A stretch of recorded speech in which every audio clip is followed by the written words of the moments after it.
Welcome to the Behold Your God podcast. I'm Matthew Robinson, and I'll be joined with my good friend and pastor, Dr. John Snyder, author of the Behold Your God study series and pastor of Christ Church, New Albany, in just a little while. As I mentioned at the end of last week's episode, we'd started to record a supporter appreciation podcast on the subject of personal covenants, dealing with a personal covenant that John wrote back in the late 90s. It was so good, and I felt it was so good that I asked if we could just use it as this week's podcast. So this is part 2 in personal covenants. Welcome back to our supporter appreciation podcast for the Behold Your God podcast. I'm Matthew Robinson, and I'm still here with Dr. John Snyder. We mentioned in our podcast this week personal covenants. There are others that we have access to from history, not just William Grimshaw, but two that I think of are Jonathan Edwards' resolutions, which are famous and intense. Yeah, a little daunting. Yeah, as almost all Edwards can be. Yeah, I think the Bible could be a summary of his rather than the other way, you know? So definitely look at those. Take a look at those if you're not familiar with them. Edwards' resolutions. And then Robert Murray McShane did some resolutions, some personal covenanting as well. Yeah. So, but instead of talking about those, I want to take a few minutes to ask John about a personal covenant that I know he made that led in many ways to the beginning of the church, which indirectly led to the work that we've done together over the last 7 years, which so this is kind of a ground zero turning point for you. The Lord had brought you to some sort of crises in your own life, and it drove you to a season of really seeking His face. Yeah. And so tell us about that. Yeah, well, we've mentioned before that my family and I, we went to Wales in 1996 for me to work on the PhD on the 18th century, the influence of the Puritans on the first generation of the 18th century leaders in the Great Awakening there. So that included a lot of Welshmen. So we actually lived in the city of Cardiff, and we went to a very, very helpful church there, the Heath Evangelical Church, which is still there and still a very faithful work, and met many friends that are still our friends. But while I was there, I really spent all my time in a pile of books. So studying the 17th century Puritans, studying the 18th century evangelical revival leaders. But while I was doing that, before we arrived on Britain's shores, I realized that spiritually I had become very cold. I had been in seminary for the last year of my master's degree, was only sleeping about 4 or 5 hours a night. Misty and I had we had one child, and then Catherine came along right toward the end of that. So it was a pretty stressful time. No money, no sleep, and I didn't handle it well. My quiet times were becoming non-existent. Our marriage was pretty stressful.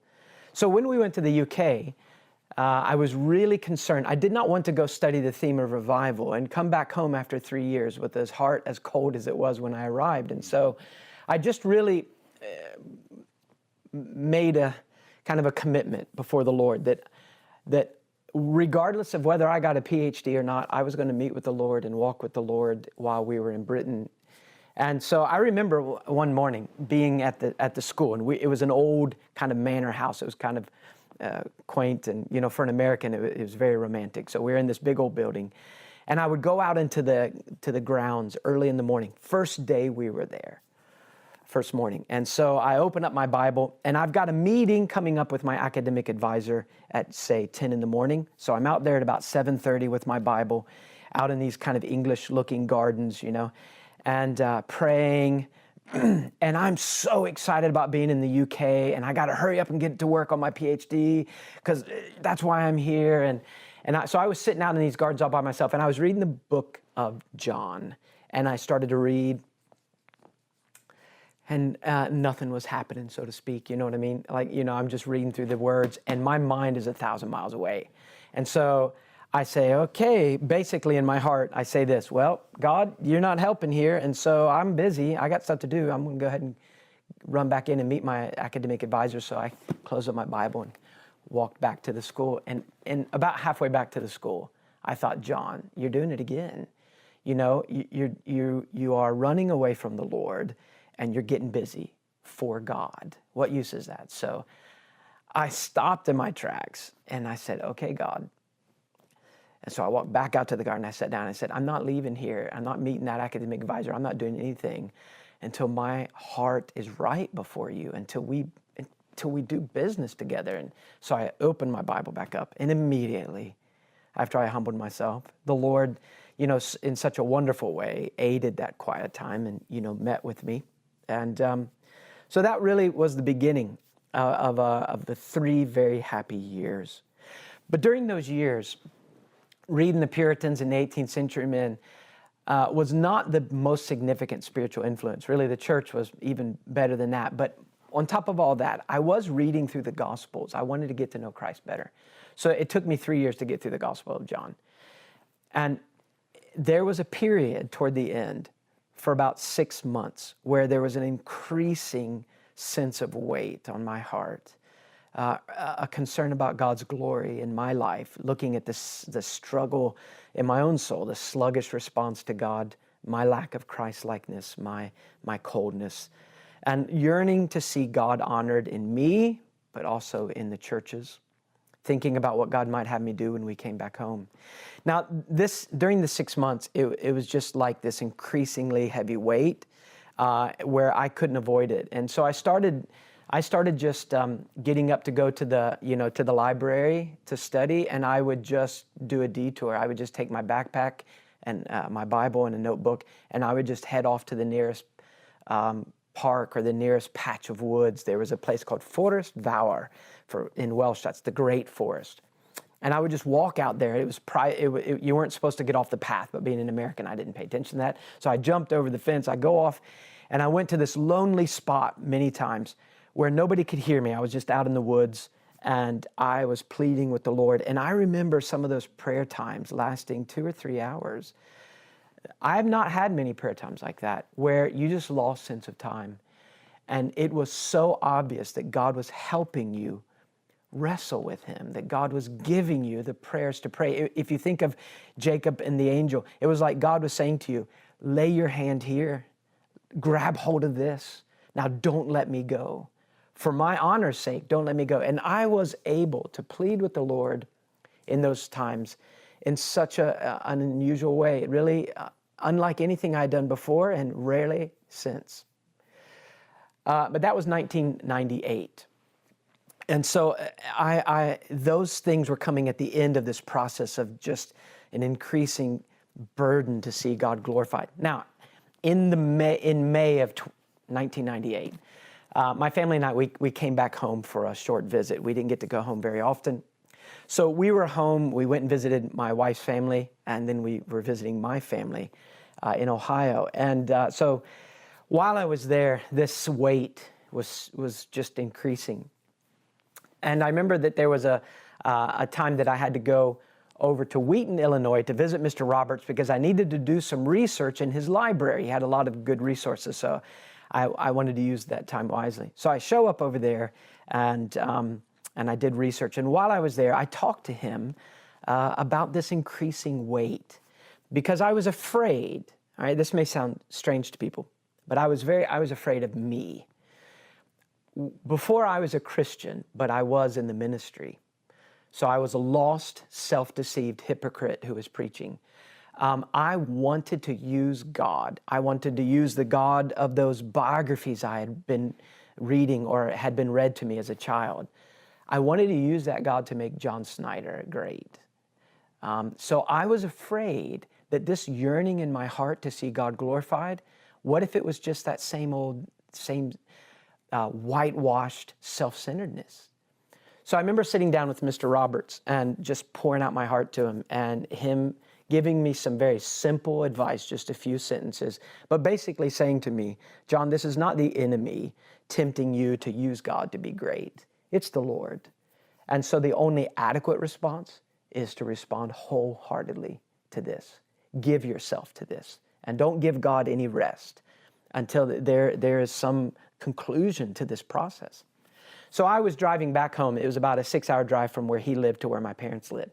So I was driving back home, and 3 things happened that brought an end to this 6-month process and really led to a crisis. One of them was I was listening to the radio, and this was public radio, and I heard an announcement. The public radio news announcer was just ecstatic, just so proud of a group of people in Texas, I believe. And it was a church, and I think it was a Congregationalist church. I forget which city. But here was the gist of it. Back in 1998, a group of homosexual high school students wanted to have their own prom because they didn't feel comfortable at the regular school prom. So they went to the principal and said, we want to have a homosexual prom. And the principal said, I'm wholeheartedly in support of your decision, but if we do that in our community, the heat that I would take, we can't do it. So you can have it, but you can't have it on school property. Interesting 20 years later to hear that kind of response. So the Congregationalist church heard about this, and they said, look, we are an open, loving, embracing people, and we think that Jesus would want us to have the homosexual prom at our church. And the radio announcer was just so proud of them, and I was so brokenhearted that everyone that listened to that station was being given a false view of Jesus' love, a love that just embraces whatever I want, which really would be a very cruel version of Christ. So I was bothered, and so I told you, I was increasingly weighed down by the sense of, this question: is God not going to do more for His name? What about in our day? I mean, I've been reading history, but what about today? So I just drove back and prayed the whole way. God, are you not going to do something for your name? What about our country? On top of that, a family member had just gotten pregnant, and it was out of wedlock, and she wasn't a Christian at the time. She thought she was, and this God was very gracious, and as He was with me in college being a fake, He was very gracious to this family member and led her to Christ eventually through the whole crisis of, now I have a daughter that I have to love and raise, and I don't have a husband, and But my father was a pastor in a very small town in eastern Ohio, and I knew I had just received word. She just said to me, look, I'm about to tell Mom and Dad about this, and so I'm just letting you know ahead of time. It's about the bomb's about to be dropped in the family. So another thing I would say to God, but here's a little town. So here's the big radio dishonor done to Christ, and here's a little town, and the enemy will use this to mock Christ. Aren't you going to do anything for your name? Then the third thing happened. These were all very close together. I called a friend in the States, a very godly older lady who had been like a mom to Misty and me spiritually. And so I called and said, hey, we're in the States, just wanted to call and say, hey, this was before the cell phones and free. You could not call for free from Britain. So I just had a conversation with her, and I was rattling on about the Great Awakening and the Puritans, and I was just so excited, and she interrupted me, and she said, John, that's fine. But that was, 1700s? That's 200 years ago, John. I don't think God could ever do it again. And it just crushed me because this was a very serious Christian, and I thought, why did you just say that to me? So I kind of hung up the phone, and so 6 months of an increased burden and extraordinary times of seeking the Lord, fasting and praying, and then these 3 things, one after the next.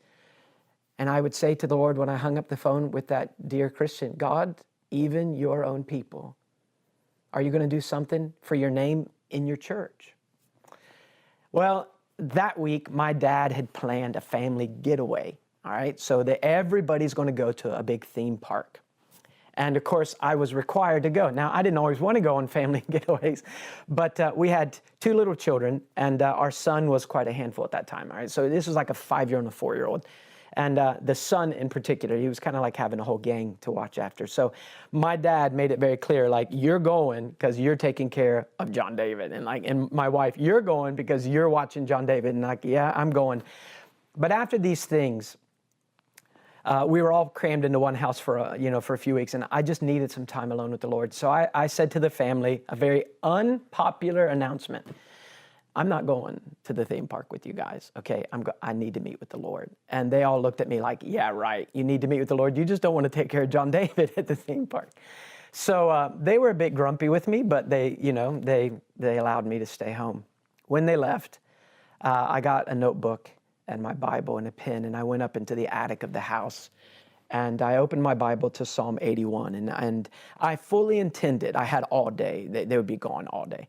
I fully intended to have a day of fasting and prayer. I intended that it was going to be one of those 6 or 7 or 8 hour kind of things where at the end, maybe God would give me an answer to my question. So I opened Psalm 81, and I was reading where God calls his people to him, and there's like a court scene, and he says to them, you're not to have any foreign gods among you. I, the Lord, am your God. Verse 10, he says, I brought you out of the land of Egypt. Open your mouth wide, and I will fill it. But he says to them, but my people would not listen to me, and they filled up on their idols. I would have given you the finest of wheat. I would have given you honey, but you filled up your lives with garbage. And he gives a whole series of promises I would have if only you would have turned your empty, hungry soul to me. And I thought at that time, that's me. I am, at the end of 6 months, I am so hungry. And I see the need for God's honor in me and in America. And so I just started to pray. And it was one of those unique occasions, really, I don't know if I've ever had one like this since. But certainly it would be very rare, where it was very clear. It was as if the Lord took that scripture and applied it to John Snyder in such a very personal way that it would not have been more, I would not have felt it was more suited to John Snyder if God had spoken it with an audible voice, that this is for you for today. All of this has been leading to this.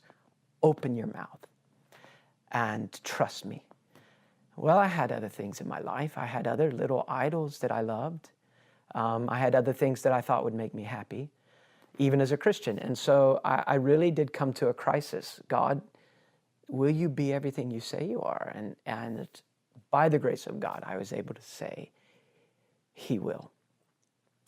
Now, that took about 40 minutes, not 4 hours or 8 hours. And it was so clear that God had brought me to that passage, and God had applied that passage, and God had heard my prayer. God, I turn my mouth towards you. Now do something for your name's sake in my life, and if you would, through me.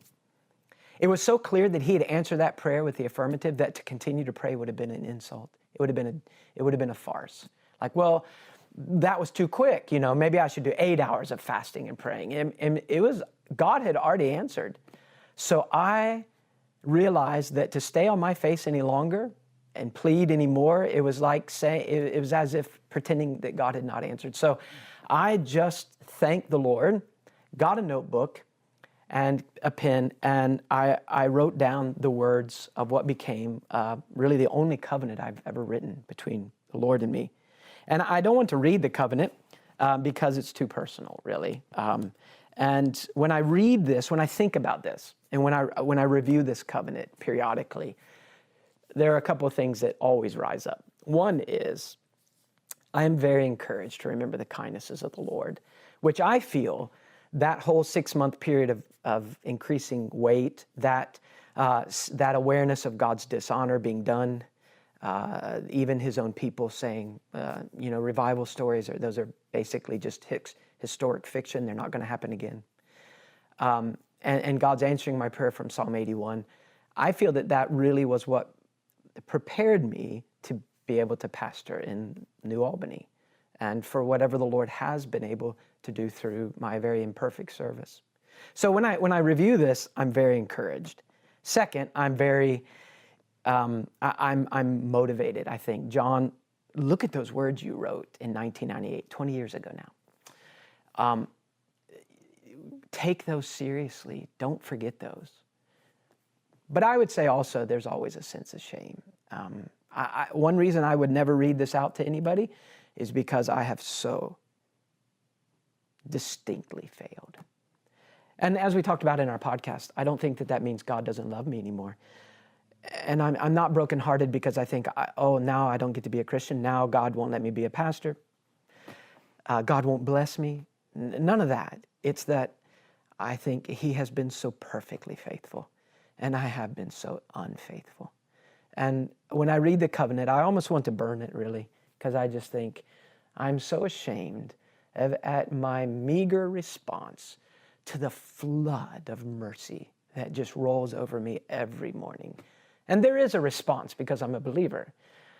I am a child of God, and so there is a response. But as with every believer, we look at our lives and we think there's like this Niagara Falls of mercy, and there's this tiny little spray, that gets shot back up. My response is so insignificant compared to His investment that you don't even really want to mention it. But I will read the opening statement. May 30th, 1998, I wrote this. Here is a solemn covenant between the living God, who condescends to keep His gracious covenant with redeemed sinners through our mediator, Jesus Christ, with God and John Snyder, who has no right to make a covenant with his God, except that it reflects those privileges and responsibilities for both parties as seen in the Scriptures, and who has no innate power to keep covenant with God, but what is found in the sufficiency of the Lord Jesus. And so I have tried to review the pages that follow, and having done our podcast on personal covenants, it's reminded me of that, and so I intend to review it in coming days. One thing that comes to mind through the podcast that we just finished and through hearing that story again, I remember, do you remember the prayer meeting that you and I attended in 2015 at Richard Owen Roberts' house? There was a conference that he was having there, and we went up to it, and there some of us gathered to pray. And someone asked him, someone was burdened for revival and was genuinely troubled over the dishonor that comes upon the name of the Lord and in those who take His name and in the world. And I remember something that he said.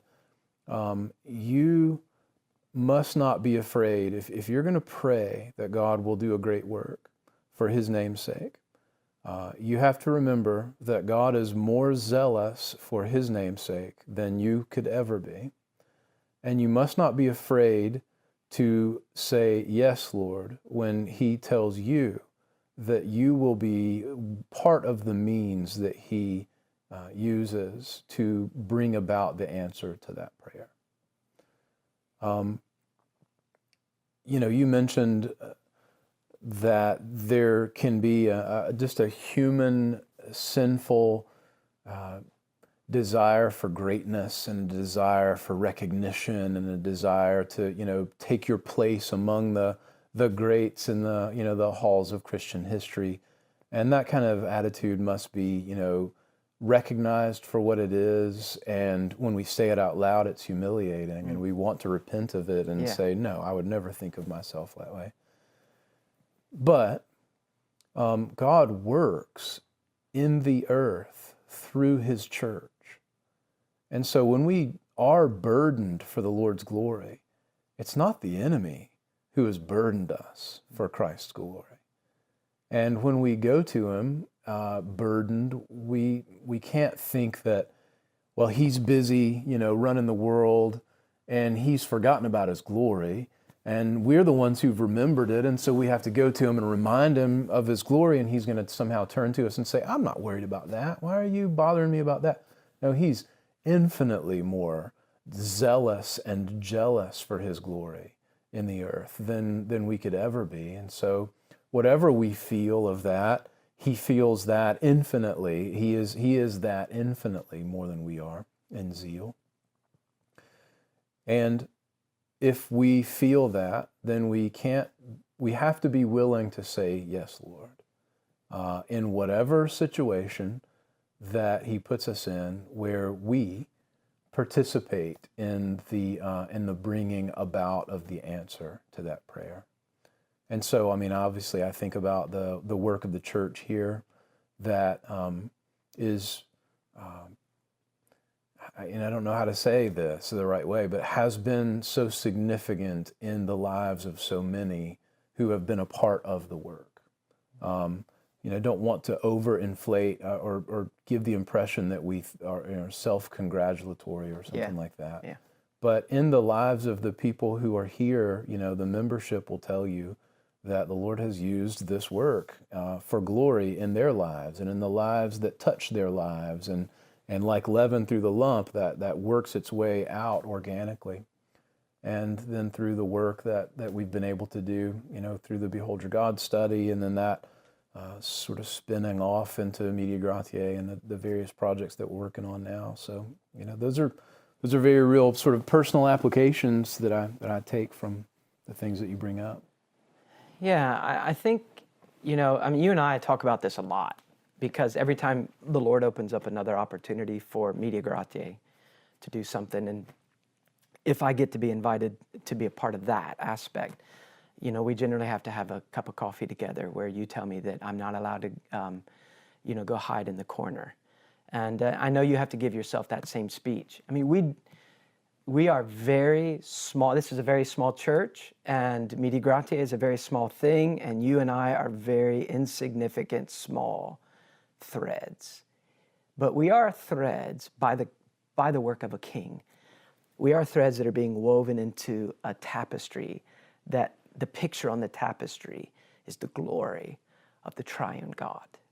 And so we do have to say to ourselves, we are nothing special, but we have no right to say to the king, we're nothing special, so we're just gonna go hide in the corner until Jesus comes and rescues us from this rotten old world.